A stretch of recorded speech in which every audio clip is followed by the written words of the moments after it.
여러분 안녕하세요. 북에선 바다소녀입니다. 오늘은 저희 어머니가 또 주제를 갖고 오셨습니다. 하고 싶은 말씀이 여러분 안녕하세요. 네. 바다소녀 엄마예요. 네. 제가 여기에 와서 모든 사람들이 뭐 무슨 당 막 이러고 있잖아요. 이게 뭐 여기도 뭐 국민의당, 그다음 뭐 민주당도 있고 그 나름의 자기 뭐 이렇게 뿌듯한 그런 자부심을 가지고 자부심 갖고 있나요? 모르겠네. 그렇죠. 모두 자기의 자부심을 가지고 국민을 위해서 일하고 뭐 이렇게 그 당에 대한 그런 애착심도 가지고 열심히 일도 하시고 뭐 이렇잖아요. 근데 여기에 제가 당이 총 몇 개인지는 저도 사실은 몰랐었어요. 그런데 선거할 때 보니까 종이가 되게 까맣게 길더라고요. 저는 맞아. 그때 처음 들어보는 그런 당 이름도 있고요. 이렇게 정말 이게 자유로운 이게 대한민국에 오니까 이렇게 당이라는 이름이 이렇게 많구나. 누구나 다 이렇게 당이라는 어떤 당 이렇게 자기 나름의 내가 가지고 싶은 당, 내가 창건하고 싶은 당, 막 이런 당, 제가 이렇게 너무 당 이름이 많아서 이렇게 감탄을 했었거든요. 근데 사실은 북한은 조선노동당이라는 딱 한 가지 이름밖에 없어요. 근데 아시죠? 모두 당의 제일 주체가 누구라는 거, 당의 주체도 누구고, 그 다음 뭐 죽으나 사나 그냥 앞으로 뭐 몇십 년 전에도 누구였고, 몇십 년 후에도 아마 누구였다는 영원불멸한 정해진 거예요. 그건 또 이렇게 바뀔 수도 없고, 여기는 뭐 대표도 바뀌고, 뭐 당 이름도 바뀌고, 국민의 의사에 따라서 뭐 이렇게 변할 수도 있고 뭐 이런데 그거는 절대 변할 수도 없고 영원불멸한 그런 거잖아요. 근데 제가 사실은 이 주제를 꺼낸 이유가 요즘 눈이 왔었잖아요. 그래서 한방눈이 퐁퐁 내리는 날 이렇게 창밖을 내다보는데 눈이 이렇게 막 쌓였는데 이렇게 사람들이 막 지나가니까 발자국이 이렇게 딱딱 찍히잖아요. 발자국이 찍히는데 옛날 생각이 잠깐 나는 거예요. 그게 북한에는 눈이 오면 한방눈이 퐁퐁 와가지고 무릎을 쳐요. 어떻게 정말로 많이 올 때는 허벅지까지 막 이렇게 칠 때 있거든요. 그러면 정말 앞에 사람이 다닐 수 있는 길 요만큼만 차가 이렇게 다닐 수 있는 그 정도까지만 쭉 길이 나고 옆을 이렇게 밀어서 그쪽 견은 좀 자기절로 알아서 햇빛에 이렇게 좀 녹기도 하고 질퍽거리고 막 이렇게도 녹으면서 점차적으로 이렇게 길이 나거든요. 그런데 눈이 퐁퐁 이렇게 오는 날 고기 하루 종일 고기를 팔고 이렇게 집에 이렇게 가던 아줌마가 한 명 있었어요. 근데 그날 고기를 많이 팔다 보니까 이렇게 돈주머니를 배에다가 이렇게 찼어요. 근데 배 돈주머니에 돈이 좀 많이 있었대요. 그런데 외투를 입다 보니까 그건 가려져 있잖아요. 근데 아줌마가 자전거 타고 고기 장사를 다니다 보니까 자전거가 좀 좋았어요. 튼튼한 근데 좀 자전거가 여기로 말하면 좀 그냥 6인치 정도? 앞에 바구니도 달리고 그것도 북한에는 좀 좋은 자전거였었거든요. 근데 그 언니가 제가 좀 잘 아는 언니였어요.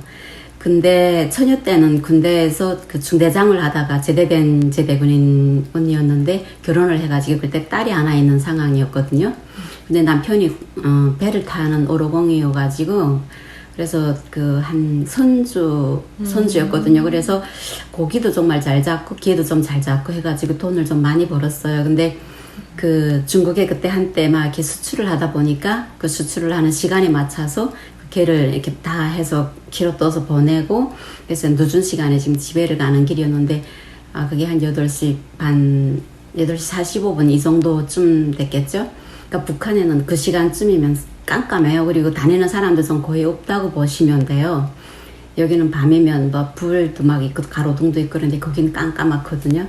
근데 그나마 눈이 있으니까 약간 희미한 상황에서 달빛이 희미한 이런 상황이었나 봐요. 그래서 자전거 끌고 눈이 있으니까 타지는 못하고 지금 이렇게 막 걸어가고 있는데 누군가 뒤에서 몽둥이를 큰 이렇게 몽둥이를 머리를 이렇게 딱 가격을 해가지고 머리를 맞고 쓰러졌어요. 근데 얼마나 세게 쳤는지 그 자리에서 이렇게 딱 쓰러졌는데 목덜미를 이렇게 추우니까 목덜미를 이렇게 들렀는데 그 목덜미가 다 젖고 그 목도리가 다 젖고 그 눈에 이렇게 쓰러졌는데 그 눈에 흰 눈에 내가 여전날 흰 눈을 보면서 그 생각이 들었었거든요. 거기에 피가 이렇게 막 이렇게 그 눈에 이렇게 막 이렇게 흘려가지고 이렇게 있었는데 밤이라 사람이 잘 안 다니다 보니까 얼른 발견을 못 했었나 봐요. 그래서 한참 시간이 지나서 누가 지나가다가 봤대요. 그래가지고 그렇게 여자가 쓰러져 있으니까 그냥 막 그 살았나 죽었나 이렇게 흔들어 보고 막 이러다가 부랴부랴 이렇게 데리고 병원에를 어떻게 가고 뭐 업고 가고 이랬나 봐요. 거기는 119 뭐 부르고 구급차 오고 막 이런 게 흔치 않으니까 그래서 업고 막 이렇게 그래서 어쨌거나 병원에를 갔는데 다행히 숨이 붙어 있었고 다행히 그 온밤 있었으면 아마 얼어서 죽거나 피를 너무 많이 흘려서 아마 그랬을 수 있었는데 큰 사고는 그래도 막았었고 수술을 했는데 17군데를 꿰맸다고 들었거든요. 이 뒤쪽 머리를 찢어져가지고 근데 그 머리를 이렇게 가격한 그 일이 나중에 이게 그 범인이라고 범인이라고 얘기해야 되죠? 가해자. 그래서 잡혔는데 이게 그 자전거를 출처를 찾다 보니까 자전거를 훔친 사람은 꼭 다시 그 자전거를 파느라고 도매 가격으로 해서 또 넘기잖아요. 그렇게 해서 자전거를 파는 그쪽으로 해가지고 줄을 놔서 뭐 어떻게 하다 보니까 그 자전거를 판 사람이 누구였냐 이래서 잡았어요. 그때 군인인 거예요.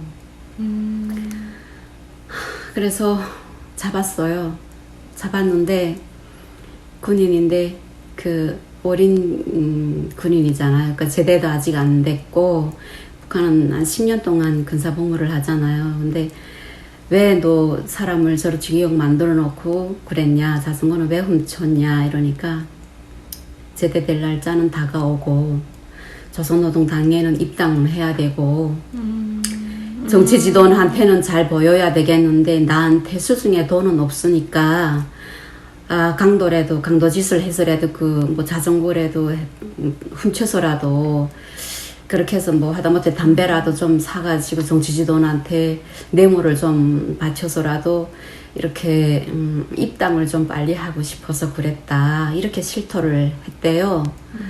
그 소리를 듣고 제가 참 그 오이가 할 말을 그때 그 말이 안 나왔던 그게 사람이 자칫하면 죽을 수 있었거든요. 그러니까 그게 한 가정의 주부가 죽을 뻔한 일이잖아요. 그래서 그 언니는 그때 피를 너무 많이 흘려가지고 한참 동안 몸이 자기 몸으로 돌아오지를 않았었어요.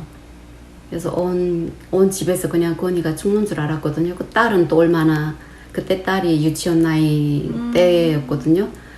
그래가지고 그 남편도 그러고 막 난리 그때 났었어요. 그 집에서도 그랬던 일이 있었거든요.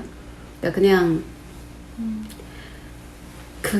이게 당중이라는 게 그러니까 그 당중을 지니지 못하고 제대됐거나 고향에 가면 쟤는 지그시를 못해서 저렇게 당원이 못됐다 이러고 주변에서 손가락질하고 또 어깨가 처지고 어디 나가 사람 취급 못 받고 이러니까 이런 현상이 생기지 않았나.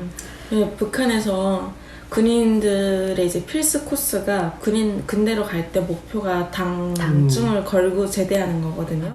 윗선한테 잘 보여야 되는데 돈이 좀 있거나 뭐 머리가 진짜 잘 돌아가면 이제 예쁜 짓 해가지고 입당을 빨리 할 수 있죠, 입당을. 근데 그게 아닌 사람들은 이제 뒤늦게 전역했는데도 입당을 못하면 벌어지는 일.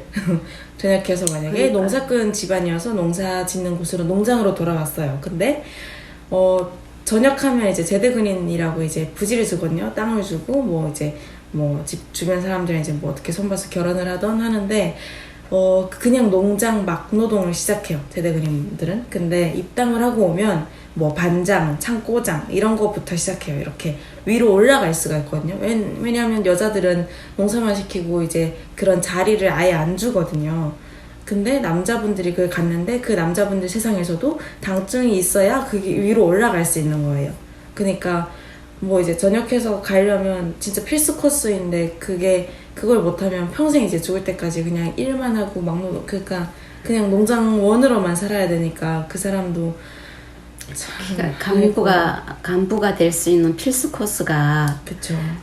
당원, 대학 졸업생, 제대군인 이 세 가지가 기본 그 조건부가 되거든요. 맞죠. 네. 그러니까 그게 뭐 사실은 그게 뭐 밥 주는 것도 아니고 왜 북한에서 밥줄이지. 창고장 해봐, 엄마. 창고장 다 뒤에서 하는 이제 건 아니거든요. 근데 그러니까. 글쎄 그게 그렇게 목숨 걸 만한 일이어서 그렇게 사람 목숨. 그래서 여전 날 눈이 오는데 그 생각이 잠깐 이렇게 들어가지고 그래 그런 일도 있었는데 참 기가 막힌 일이지. 지금은 더 어떤 기가 막힌 일이 있을지 이런 생각이 또 들더라고요. 더 험악해지지는 않을지. 진짜 근데 북한에선 자전거 끌고 다니는 게 정말 위험해요. 이게 밤늦게 혼자 이제 한적한 도로를 자전거 타고 달린다 이러면 표적이 될 가능성이 되게 높아서 진짜 조심해야 되거든요. 해만 진다 이러면 벌벌 떨어서 집으로 들어가야 됩니다. 그리고 강도가 오면 몸빼고 그냥 다 줘야 돼요. 다 주라고 그냥 그랬어요. 줘야 돼요. 뭐가 필요하네. 소리 네, 절대 네. 지르지 말고 있는 거 거기는 내놓으라 그러면 그냥 다 주라 그랬어요. 와서 강도의 소리 치기 전에 내 목이 나가니까 진짜 생각해보니까 정말 살벌한 땅이네. 그러니까 진짜 평화로울 땐 평화로운데 이제 해가 지면 도둑들이 기승을 부릴 때는 이제 특히 그린들은 정말. 그리고 진짜 북한은 윤리가 말살된 곳인 것 같아. 그러니까 뭐 그냥 마을에서 그 마을 안에서 서로 뭐 애 봐주고 뒷집 시ум하고 뭐 떡 했다고 같이 나눠 먹고 이럴 땐 좋은데 그 밖으로 나가서 이제 큰 느낌으로 봤을 때는 정말 윤리도 없고 인간성에 대해서 정말 다시 한번 생각해봐야 되는 곳인 것 같아요. 근데 살아서 다니는데 그게 너무 아유 모두 고생 많았네. 그 애랑 얼마나 마음고생했겠어. 근데 아유 진짜 군인도 불쌍하고 북한에서 태어난 모두가 불쌍하네요. 오늘도 시청해주신 여러분 고맙습니다. 모두 행복한 하루 되세요. 다음 시간에 코로나 만나요. 조심하세요.